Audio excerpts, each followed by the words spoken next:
WCBI News at 6 starts now.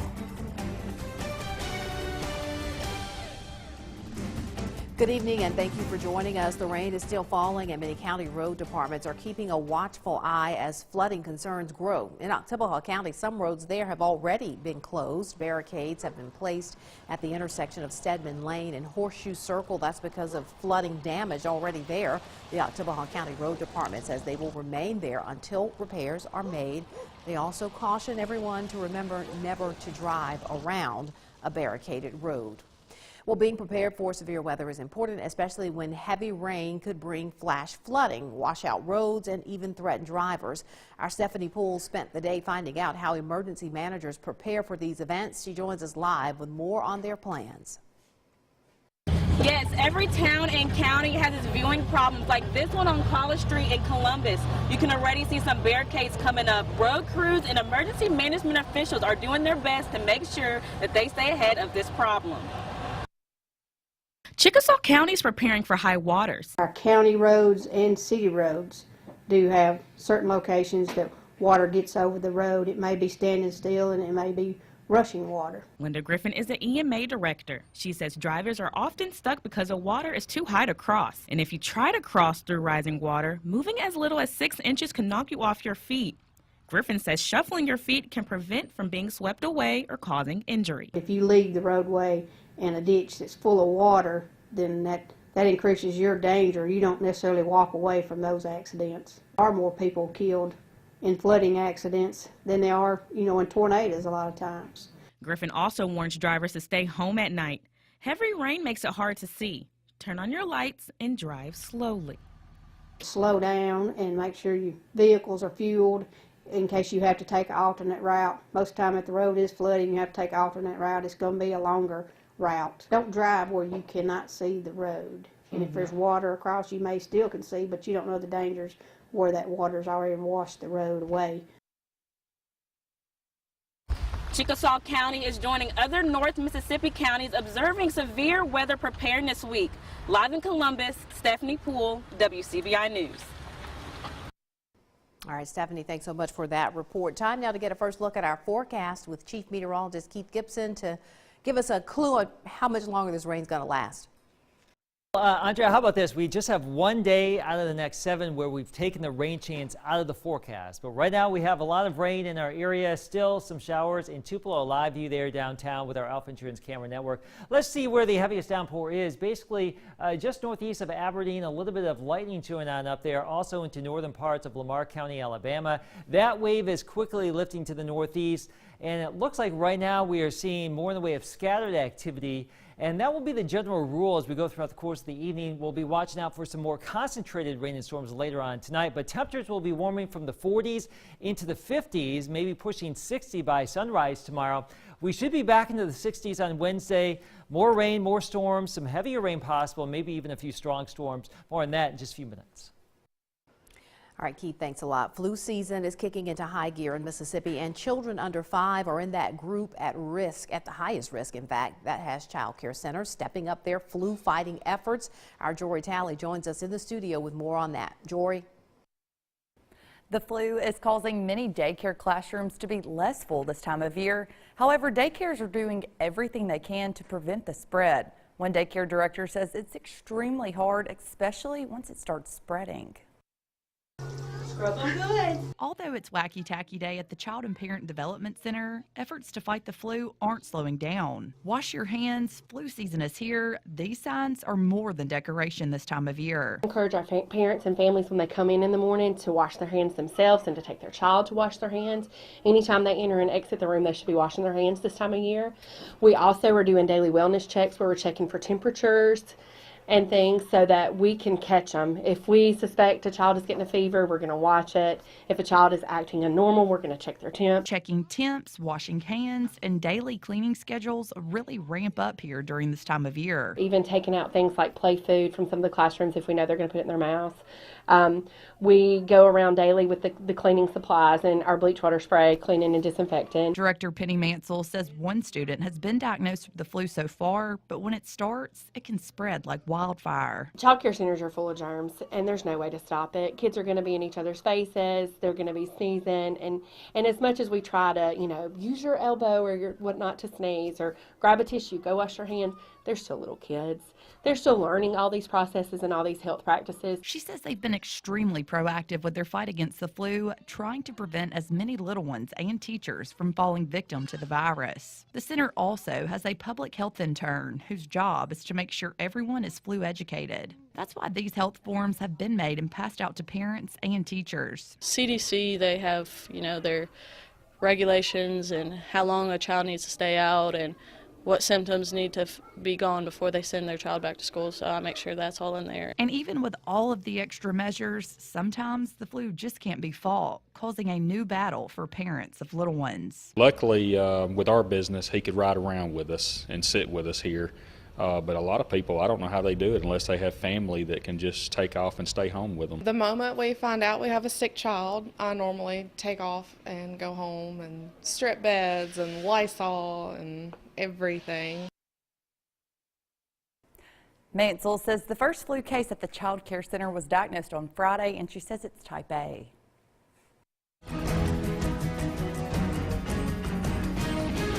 Tishomingo County Sheriff John Daugherty puts the cuffs on one of his own. 33-year-old corrections officer Rodney Fisher Jr. is charged with sneaking drugs and tobacco into the Tishomingo County Jail. The sheriff says he had been watching Fisher for the past few weeks after being tipped off that Fisher was swapping cash for contraband. The sheriff says the exchange is dangerous because it often inmates will use tobacco as a way to pay other inmates to attack a jailer or deputy. Fisher was fired immediately after he was arrested. A Lowndes County man will go to prison for a deadly stabbing at a Columbus hotel. Barry Boozer pleaded guilty to second-degree murder today. He will spend 8 years in prison. The stabbing happened in November of 2016. 34-year-old Robert Elliott Thomas was found at America's Best Value Inn on Highway 45. He later died at the hospital. Police say Thomas and Boozer had been in an argument inside Boozer's hotel room. Investigators say the two knew each other and Thomas was a visitor in Boozer's room. Tupelo police are lining up their investigation on a cigar thief. Officers say this man is a person of interest in the case. They believe the unidentified person could have been in the store when $5,000 worth of stogies were swiped. The grand larceny happened earlier this month at Spring Street Cigars. If you have any information about the crime or if you think you recognize the man in this picture, call Crime Stoppers of Northeast Mississippi.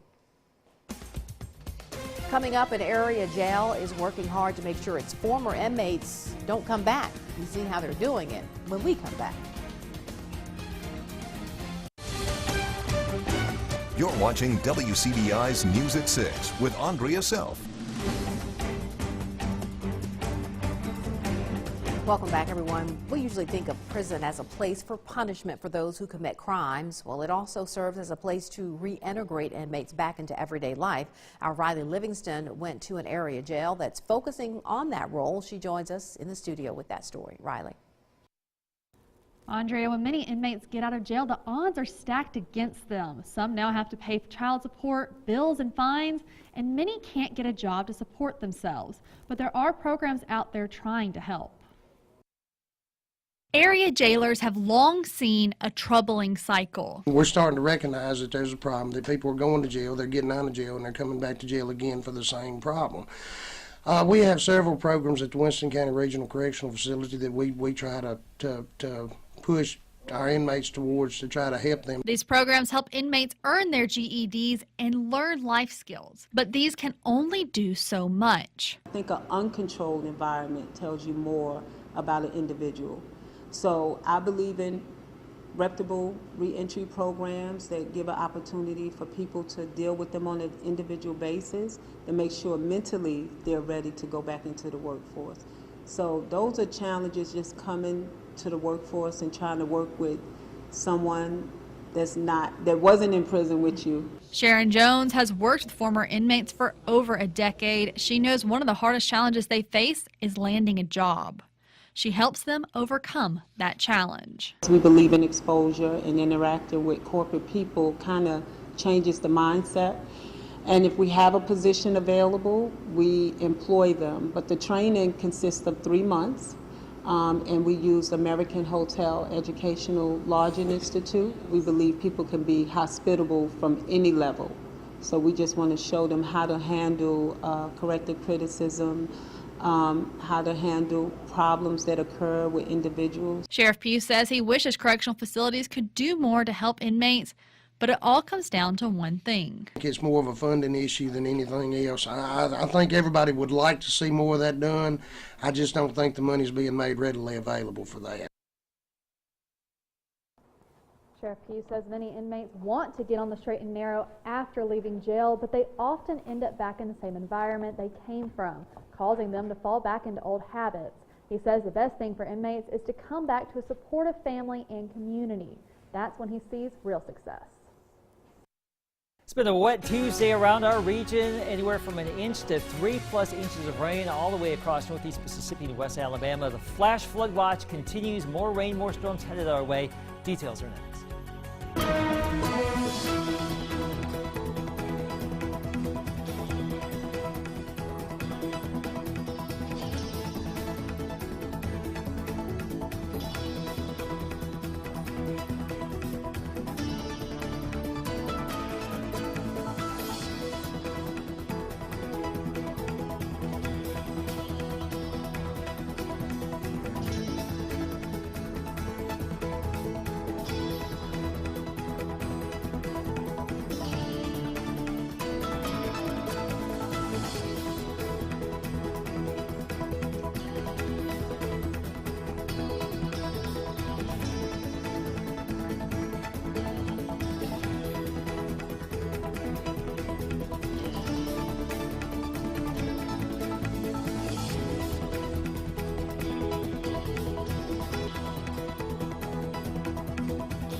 WCBI First Alert AccuWeather Forecast with Chief Meteorologist Keith Gibson.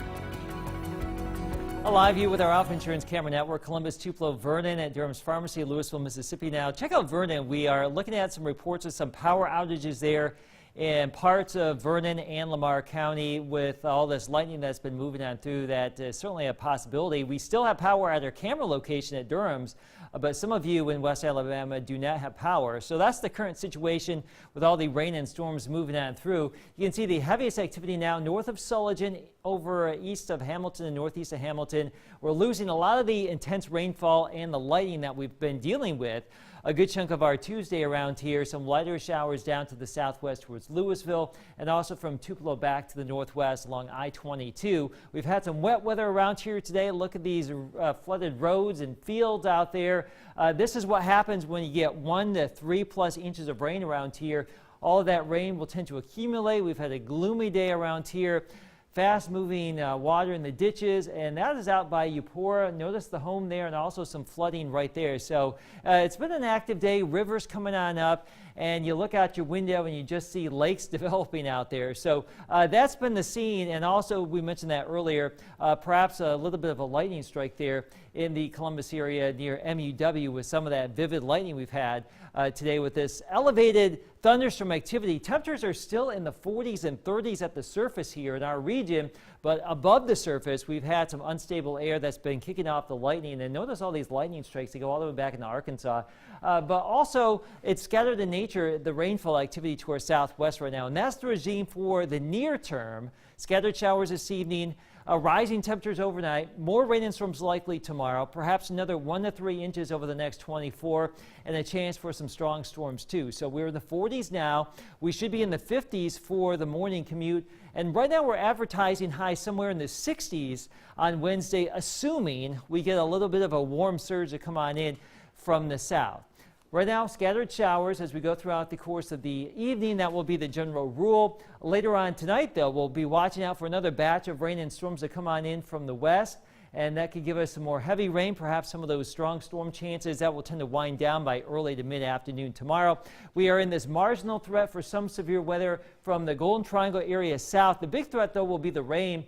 Maybe some wind gusts. Can't rule out an isolated tornado, but overall severe weather looks to be pretty minimal tomorrow. The big question is, How far north will this warm sector actually get? Right now, it looks like the most intense unstable air could stay to our southwest and may get pinched off. We'll see how it goes, but that's something we are following tomorrow. Additional rain chances for Thursday into our Friday right here.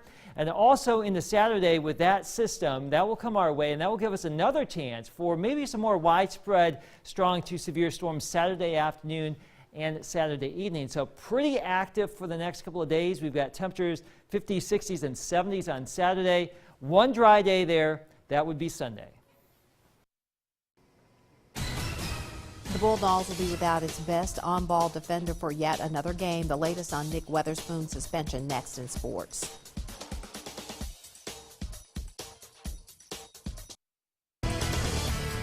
WCBI Sports with Tom Ebel is brought to you by your local Ford dealers. Go further. Mississippi State looks to make it 3 straight wins in the SEC on Wednesday against Georgia, but will continue to do so without one of its top players. Head coach Ben Howland says Nick Weatherspoon will remain suspended indefinitely and will miss a second straight game due to a violation of team rules. Against Arkansas, the Bulldogs turned to Tyson Carter to step up, and the Starkville native delivered, scoring 18 points in the starting role. Howland says Tyson's game has evolved from simply being a perimeter threat. Everybody's trying to run him off the three-point line because they know he's such a good three-point shooter, and so you've got to be able to put the ball on the floor and do other things, and he definitely can. And he's now our backup point right now. So, and he's been running a lot of point all year, and he's very comfortable with the ball in his hands. You could see there were times in that game where he was driving against their pressure, and he's done that in the past. Ole Miss men's basketball in action on the road, taking on South Carolina.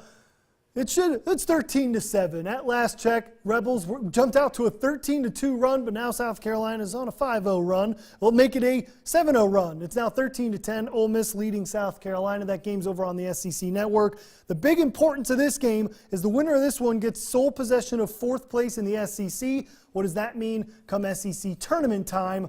Ole Miss would get themselves a double bye if they're able to win on the road tonight. 6 games remaining in the SEC schedule. Time to talk tournament basketball. Both Mississippi State and Ole Miss in the top 50 in the new net ranking that heavily decides NCAA tournament berths, but joined by plenty other teams in the SEC. In latest bracketology, Mississippi State, 25th in the net. They're projected to be a 7 seed in the West region in the NCAA tournament. Tabbed to face TCU in Jacksonville. Some good memories in Jacksonville for the Bulldogs on the football side. In the same region as North Carolina. For Ole Miss, projected as an 8 seed in Columbus, Ohio. They're 30th in net ranking. They've matched up with St. John's, according to bracketology, in the same region as 1 seed Virginia. 8 SEC teams in the top 50 in the net, led by Kentucky and Tennessee. Alabama on the bubble at number 50. Rain continues to be the worst here in our area, and baseball is suffering. Ole Miss baseball, their first midweek game of the season against Arkansas State, has been postponed to tomorrow, Wednesday at 5 p.m. Freshman Gunnar Hoagland will take the mound for his first start as a Rebel. It'll be the 98th time the Rebels and Red Wolves will meet on the diamond. Ole Miss leading that series 74-23. Ole Miss football in search of yet another football assistant. Linebackers coach John Sumrall has taken a position with the Kentucky Wildcats defensive staff. Rebel Grove was the first to report the news. Sumrall spent 1 season with the Rebels, but returns to his alma mater, where Sumrall played middle linebacker for the Wildcats from 2002 to 2004. High school basketball state playoffs continue tonight. The boys action beginning. We'll have highlights from Caledonia and West Lowndes coming up tonight, as well as some of our friends up north if they haven't been rained out already. But thankfully, basketball's played inside. That's it for sports. Blasted New Weather is next.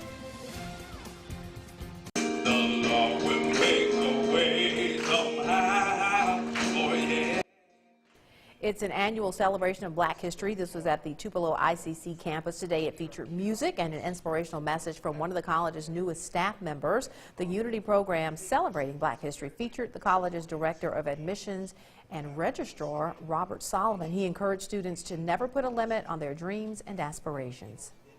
The only thing that limits you is your inability to dream and your lack of hard work. The ability to serve is very important. It is so important for all of us to understand that we all can serve. Therefore, if we can serve, we can also lead. A celebration of Black History Month takes place this evening at the Fulton campus, and they might have a little rain to deal with, huh? We have some rain out there. Also some power outages here in Vernon and Lamar County. Kind of dark there. We still are able to access our camera there at Durham's Pharmacy, but some of you in Lamar County without power, probably because of that lightning that's been ravaging the region. Right now, we still have some showers out there. Spotty showers this evening, more heavier rain, maybe some stronger storms by tomorrow morning. All afternoon I've been seeing the streaks of lightning and then waiting on that thunder to follow. Makes you go to sleep, doesn't it? It does. But we're still here. That's the news at 6. Enjoy the evening.